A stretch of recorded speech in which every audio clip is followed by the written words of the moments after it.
Hamilton's title challenge at Ferrari may have changed the second Leclerc hit the wall in Monaco, because this was not just a crash. It was one red car on the podium, one red car destroyed, and one brutal question suddenly hanging over Maranello.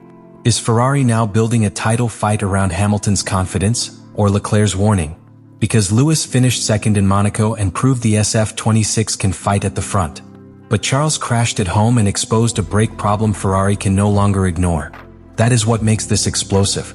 Hamilton showed Ferrari the dream. Leclerc revealed the danger. And if the data proves Hamilton's side of the garage had the better direction, then Monaco may be remembered as the race where Ferrari's championship future quietly shifted toward Lewis. But if Ferrari failed to fix the problem Charles exposed, this title challenge could collapse before it truly begins. One podium, one crash, one brake issue, and one decision that could change Ferrari forever. Subscribe to the channel. Monaco did not give Ferrari a normal warning. It gave them two futures at the same time. On one side, Lewis Hamilton stood there with a second-place finish that made the whole Ferrari project feel real. Not romantic, not symbolic, real. A champion in red, surviving the most unforgiving circuit in Formula One, turning the SF-26 into a podium car, and proving that Ferrari's title hopes were not just built on history and hope. On the other side, Charles Leclerc was left with the worst possible image. A crash at home, a lost result, a brake problem exposed in public, and a question that Ferrari could not bury under Hamilton's success. How can one Ferrari look ready for a title fight, while the other reveals a flaw that could destroy it? That is why Monaco changed the entire conversation. Before the race, Ferrari could sell a simple story. Hamilton adapting, Leclerc leading emotionally, a fast car beginning to take shape, two elite drivers pushing the team toward the front. After the race, the story became much more dangerous. Hamilton had momentum. Leclerc had doubt. Ferrari had speed. But Ferrari also had a problem. And in a title challenge, that combination is never safe. Because championships are not won by the fastest version of a car for one perfect weekend. They are won by the version of the car that can be trusted again and again, under pressure, on different circuits, with changing tires, shifting temperatures, and drivers who need to attack every braking zone without hesitation.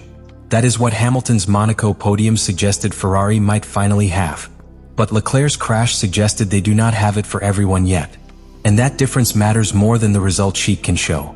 A Formula One car can be fast in one driver's hands and still not be complete. It can produce a podium and still carry a dangerous weakness. It can make one side of the garage believe, while making the other side question the very thing a driver needs most. Trust. That is the key word after Monaco. Not pace. Not potential. Trust. Because Hamilton looked like he had enough of it. Enough to bring the car home. Enough to manage the streets. Enough to turn Ferrari's promise into something solid. Leclerc did not. And at Monaco, a lack of trust becomes visible faster than anywhere else. Every braking zone there is a commitment before it is a calculation. The driver does not get time to think carefully, compare options, and choose a safe route. He has to trust the brake pedal instantly. He has to believe the rear of the car will stay with him. He has to know that when he asks the car to slow down, it will answer exactly as expected.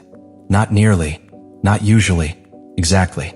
Because the walls are too close for uncertainty. That is why Leclerc's brake issue matters so much for Hamilton's title challenge. It may look like Charles's problem at first, but it is not only Charles's problem. It is Ferrari's problem. If a braking weakness exists inside the SF-26, even if it appears more clearly on one side of the garage, it threatens the whole project. A title car cannot have a narrow window that only one driver can unlock safely. A title team cannot rely on one driver feeling comfortable while the other is forced to rebuild confidence after a home crash.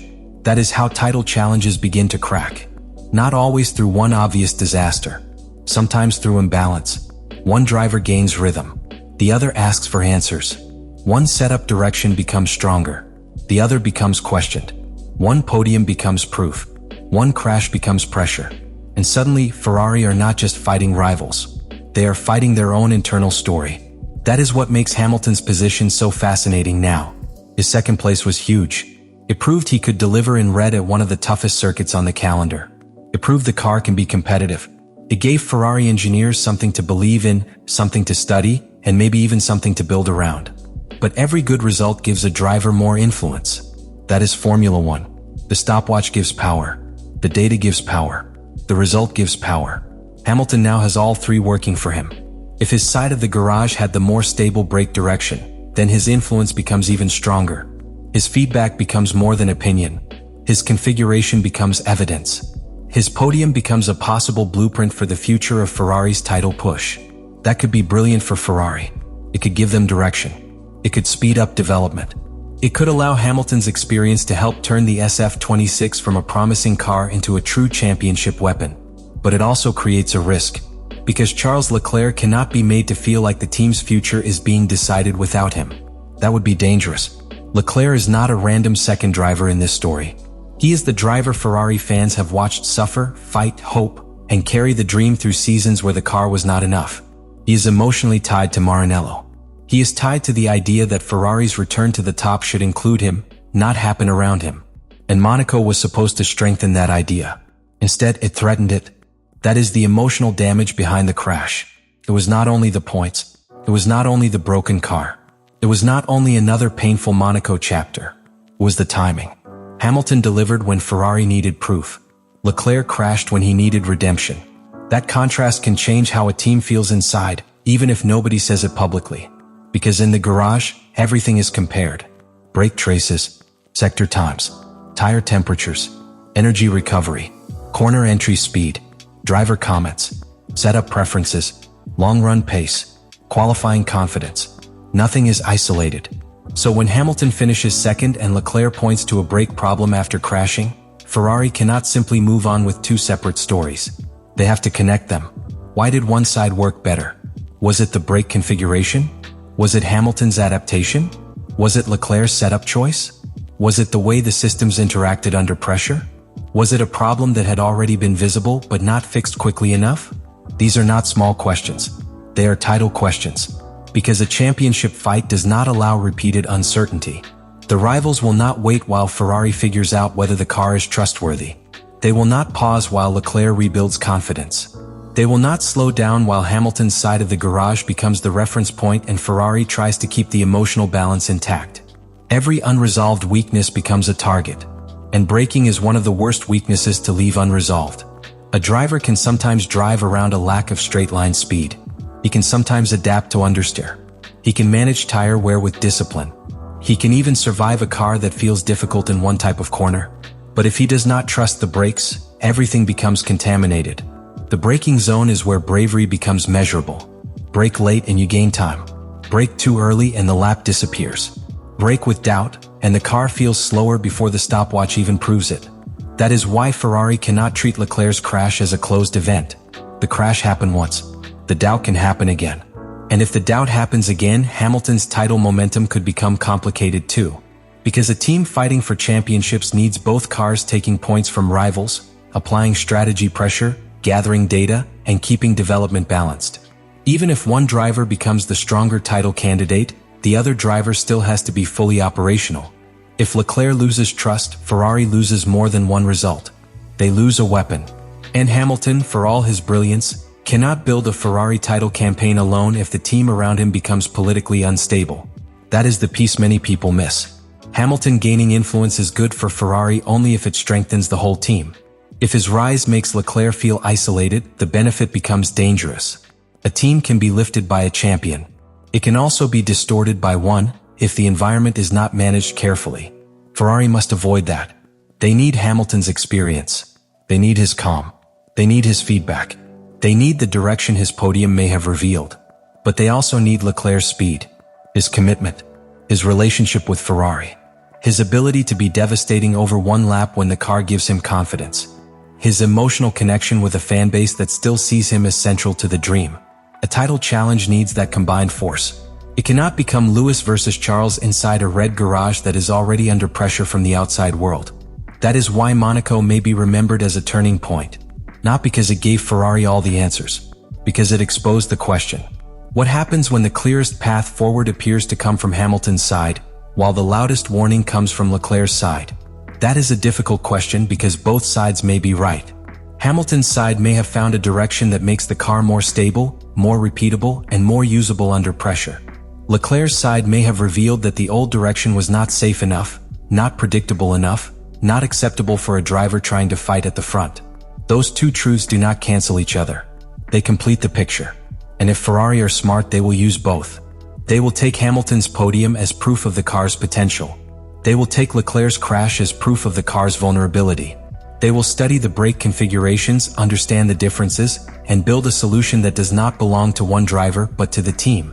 That is the only way this becomes a title-building moment instead of a title-breaking moment, because the temptation will be strong.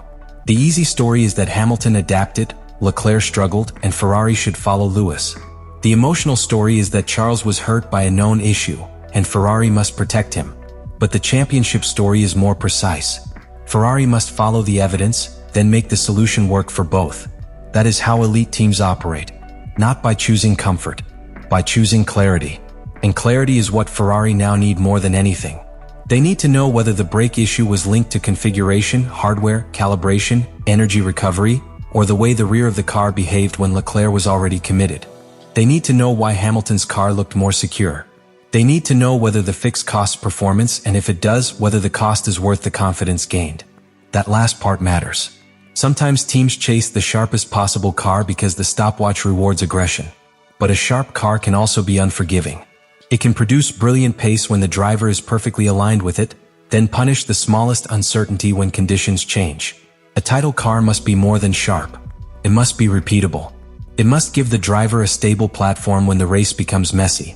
It must behave when the tires are old, when the brakes are hot, when the pressure is high, and when the driver has no emotional room left for doubt. That is what Hamilton knows. He has lived through title fights where consistency mattered as much as brilliance. He knows that winning a championship is not just about the peaks. It is about reducing the weekends that fall apart. It is about making sure a strong second place stays a strong second place, rather than turning into a retirement, a crash, or a garage crisis. Monaco proved Hamilton can deliver the points. Now Ferrari must prove they can remove the weakness that cost Leclerc his. That is the next stage of the title challenge. Not more hype. Not more symbolic podiums. A solution. A brake solution. A trust solution. A team solution. Because if Ferrari solve this, the entire season looks different. Hamilton's second place becomes the beginning of a serious run. His influence becomes a strength. Leclerc's crash becomes the painful warning that forced the team to widen the car's window. The SF-26 becomes more complete, more predictable, and more dangerous. Then Ferrari can become a real threat. Not just because Hamilton is fast. Not just because Leclerc is fast. Because both drivers can use the car without fear. That is when Ferrari become frightening. But if they do not solve it, the title challenge starts carrying a crack. Hamilton may keep scoring, but Leclerc's uncertainty will cost points. The garage comparison will sharpen. The media will ask whether Ferrari has already shifted toward Hamilton. Leclerc will face questions about pressure. Hamilton will face questions about leadership. Every brake update will become a political signal. That is how a championship push becomes noise. And Ferrari cannot afford noise. They already carry enough history, enough expectation, enough pressure from fans, media, and Maranello itself. They do not need a car problem becoming a driver rivalry before the season has fully opened. That is why Block 1 of this story is really about the shape of Ferrari's future. Monaco showed the title dream and the title danger in the same race. Hamilton showed that Ferrari's dream has substance. Leclerc showed that Ferrari's danger is real. And the next move from Maranello will tell us whether this team has learned the lesson. Because the wall did not only end Charles's race. It forced Ferrari to see the truth. A fast car is not enough. A podium is not enough. A champion in red is not enough. If the car cannot give both drivers trust when the pressure is highest, then the title challenge is built on something fragile. And fragile things do not survive a full championship fight. Ferrari now have to turn fragility into strength. They have to make Hamilton's momentum useful without making Leclerc feel secondary. They have to fix the brake issue without losing the performance that made Monaco exciting in the first place. They have to build a car that does not just flash speed but carries belief. That is the real title test. Not whether Hamilton can finish second once. He already proved that. Not whether Leclerc can be fast. Everyone knows he can. The test is whether Ferrari can take two opposite Monaco stories, one podium and one crash, and turn them into one clear direction. If they can, Monaco may become the weekend that changed Ferrari's title challenge for the better. If they cannot, it may become the weekend that revealed the crack before the whole thing started to break.